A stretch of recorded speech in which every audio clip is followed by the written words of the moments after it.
इस वक्त होर्मुज संकट को लेकर आ रही है, क्योंकि अगर इन खबरों को भी आप जोड़ें तो होर्मुज संकट से इन खबरों को भी अछूता नहीं किया जा सकता। पेट्रोल डीजल की कीमतों में जो इजाफा हुआ है वो भी उसमें होर्मुज का एक बड़ा रोल है। लेकिन बड़ी खबर ये आ रही है कि ईरान ने एक लड़ाकू जहाज को जब्त किया है और ये बताया जा रहा है कि होर्मुज के झंडे वाले लड़ाकू जहाज को जब्त कर लिया गया है। इसे चीन के एक निजी सैन्य सेवा से जुड़ी कंपनी चलाती है और इसकी तैनाती जहाजों को समुद्री लुटेरों से बचाने के लिए की जाती है। अब सवाल यह है कि यहाँ पर जो इसकी तैनाती हुई है उसका क्या मकसद था।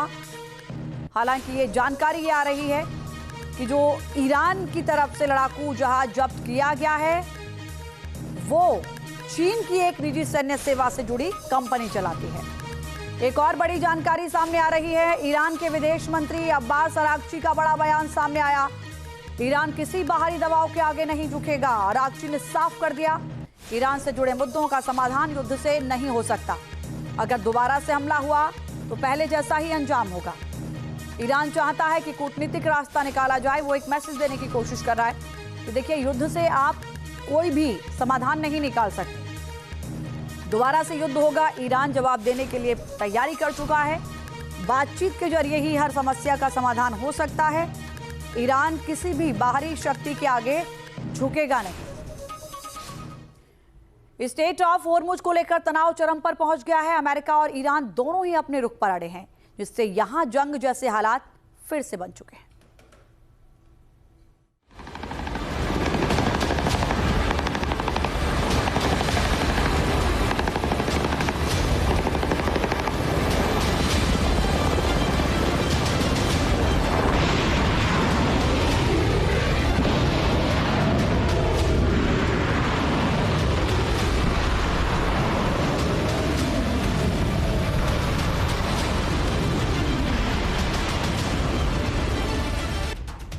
दुनिया को 20% एनर्जी सप्लाई करने वाला स्ट्रेट ऑफ हॉर्मुज जंग का अखाड़ा बना हुआ है।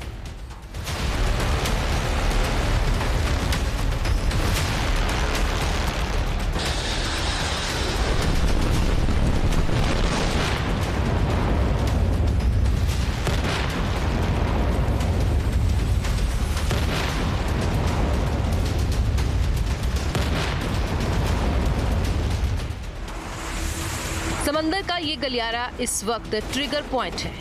इस रूट से गुजरने वाला कौन सा जहाज कब गोलियों की बौछार का शिकार हो जाए, किसी को नहीं पता।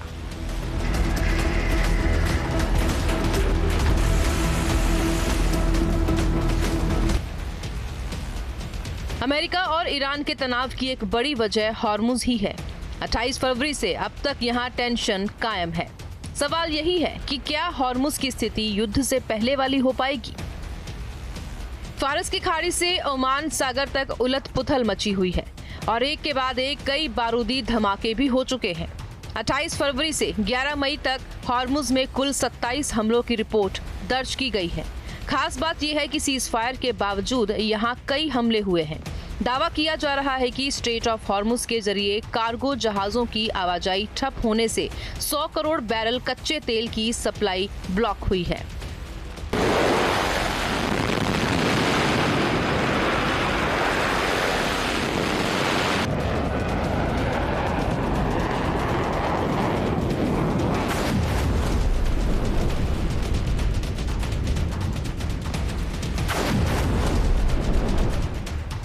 अमेरिका और इजराइल के हमले के तुरंत बाद ईरान ने हॉर्मुज को ब्लॉक कर दिया था। यहां से जहाजों की आवाजाही कई दिन तक पूरी तरह ठप रही। इसके बाद IRGC ने नए नियम बना दिए और आज भी सिर्फ वही जहाज हॉर्मुज से निकल पा रहे हैं जिन्हें ईरान इजाजत दे रहा है। इसी वजह से ही हालात विस्फोटक बने हुए हैं। हॉर्मुज स्ट्रेट को लेकर अमेरिका और ईरान आमने सामने है, मगर इसका असर पूरी दुनिया पर पड़ रहा है। अमेरिका ने नेवल ब्लॉकेज के जरिए अपनी ताकत दिखाई है, जबकि ईरान भी पीछे नहीं है। हॉर्मुज में बिछाई गई IRGC की बारूदी सुरंगें संकट बढ़ा रही हैं। अमेरिका चाहकर भी इन्हें हटाने की हिम्मत नहीं जुटा पा रहा। हॉर्मुज कंट्रोल को लेकर चल रही जंग का खामियाजा पूरी दुनिया को भुगतना पड़ रहा है, क्योंकि तेल की सप्लाई प्रभावित होने से हालात बेकाबू होने लगे हैं। अमेरिका ने 13 अप्रैल के नाकाबंदी की शुरुआत की थी, जब से लगातार यहां चुनौतियां बढ़ती ही जा रही हैं। अमेरिका का मानना है कि हॉर्मुज बंद होने से ईरान की इकोनॉमी तबाह हो जाएगी, क्योंकि इसी रूट से ईरान का सबसे ज्यादा तेल एक्सपोर्ट होता है। मगर अमेरिका की नेवी फिलहाल किसी भी ईरानी जहाज को आवाजाही की इजाजत नहीं दे रही, जिससे मुश्किलों में इजाफा हो रहा है। पश्चिम एशिया में जारी संकट के दौरान न सिर्फ कच्चे तेल की सप्लाई पर असर पड़ा है, बल्कि तेल की कीमतें भी बढ़ी हैं और इसका प्रोडक्शन भी घट गया है। इसकी वजह से पूरी दुनिया में हाहाकार मचा हुआ है। खुद अमेरिका के लिए भी मुश्किलें बढ़ रही हैं। इसका सबूत है घटता ऑयल रिजर्व। आंकड़ों के मुताबिक हॉर्मुज नाकेबंदी के बीच अमेरिका के स्ट्रेटेजिक पेट्रोलियम रिजर्व में पिछले हफ्ते 8.6 मिलियन बैरल की गिरावट आई, तो अब तक के रिकॉर्ड में एक हफ्ते में दर्ज की गई सबसे बड़ी गिरावट है। वक्त गुजरने के साथ हालात और भी मुश्किल हो रहे हैं, मगर अमेरिका फिलहाल हॉर्मुज ब्लॉकेड खोलने के मूड में नहीं है, बल्कि वो ईरान को घेरने के लिए पूरी ताकत लगा रहा है। Team news nation. होर्मुज को लेकर ईरान इंटरनेशनल का बड़ा दावा। होर्मुज में फिर से जहाजों की आवाजाही देखी गई है। 14 मई को बड़ी संख्या में होर्मुज से गुजरे हैं जहाज। ईरान इंटरनेशनल ने दावा किया। होर्मुज का टाइम लैप्स वीडियो भी सामने आया, जिसमें जहाजों की आवाजाही देखी जा सकती है।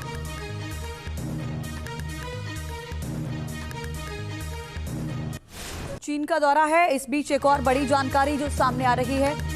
चीन वार्ता पर व्हाइट हाउस के हवाले से खबर है। हालांकि व्यापार के लिहाज से दोनों की बातचीत बहुत शानदार रही, लेकिन ताइवान के मुद्दे को लेकर चीन स्पष्ट कर चुका है कि अगर इस पर संजीदगी नहीं बरती गई तो संघर्ष आगे बढ़ सकता है। व्यापार को लेकर रुख लचीला रहा है, लेकिन ताइवान के मुद्दे पर चीन अपने रुख पर कायम है।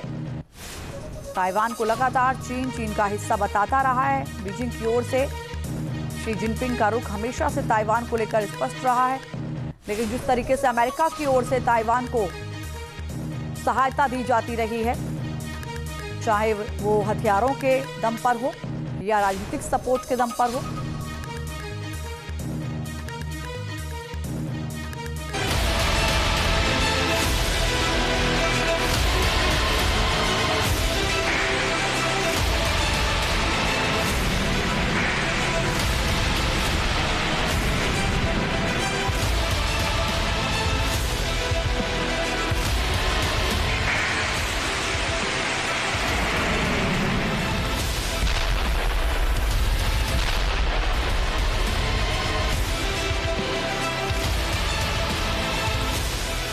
इस मुस्कुराहट के पीछे अदावत है।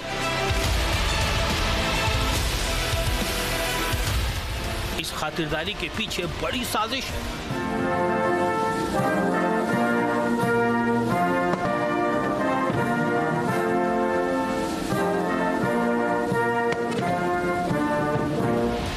अमेरिका के राष्ट्रपति डोनाल्ड ट्रंप पूरे लाव लश्कर के साथ बीजिंग के दौरे पर हैं।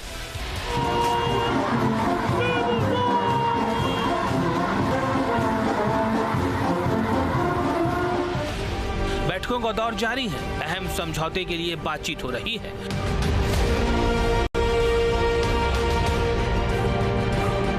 वहीं अमेरिकी सेनेट में ट्रंप की रिपब्लिकन पार्टी के सेनेटर दावा कर रहे हैं कि चीन युद्ध स्तर पर परमाणु हथियार और मिसाइल साइलो तैयार कर रहा है।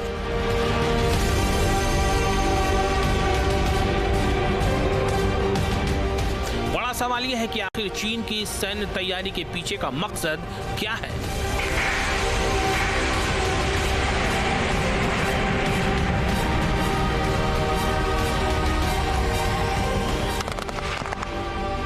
पर्शियन गल्फ में जारी तनाव पर चीन का फोकस है, या फिर ताइवान के मुद्दे पर चीन अब महाबली अमेरिका से आर पार के मूड में है।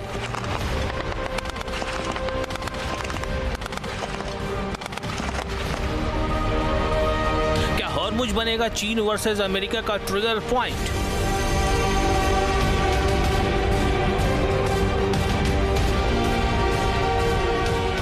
या फिर ताइवान पर होगी चीन और अमेरिका के बीच तकरार?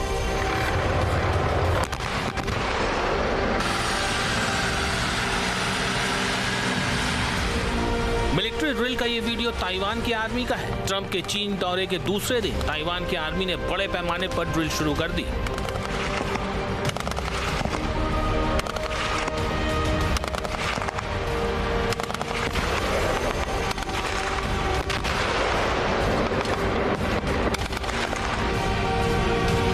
के किनमैन आइलैंड पर अमेरिकी हथियारों से किया जा रहा ये सैन्य अभ्यास सीधे वाशिंगटन की तरफ से बीजिंग को संदेश है।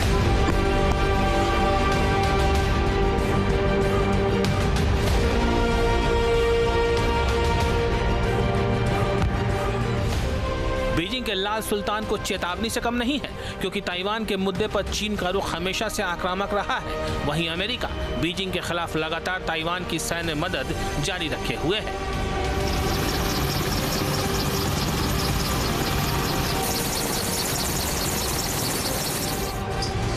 रक्षा विशेषज्ञों का दावा है कि साउथ चाइना सी का मुद्दा हो या फिर ताइवान, चीन इन पर दावा ठोकता रहा है। वहीं अमेरिका चीन के इस रुख के खिलाफ है। तो क्या चीन और अमेरिका के बीच यही दो मुद्दे विवाद की वजह बन सकते हैं?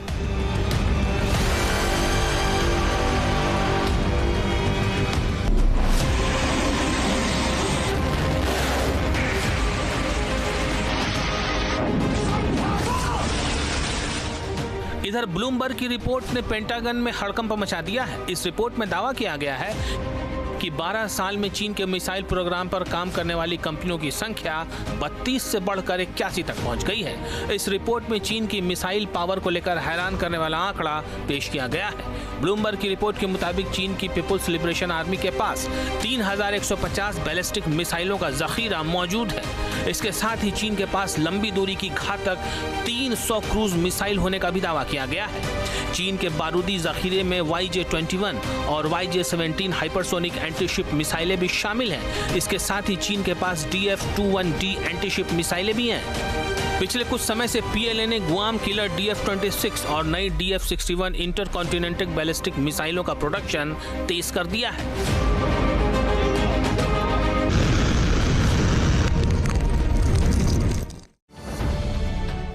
अब से DD फ्री डिश की चैनल नंबर 57 पर देखिए न्यूज नेशन।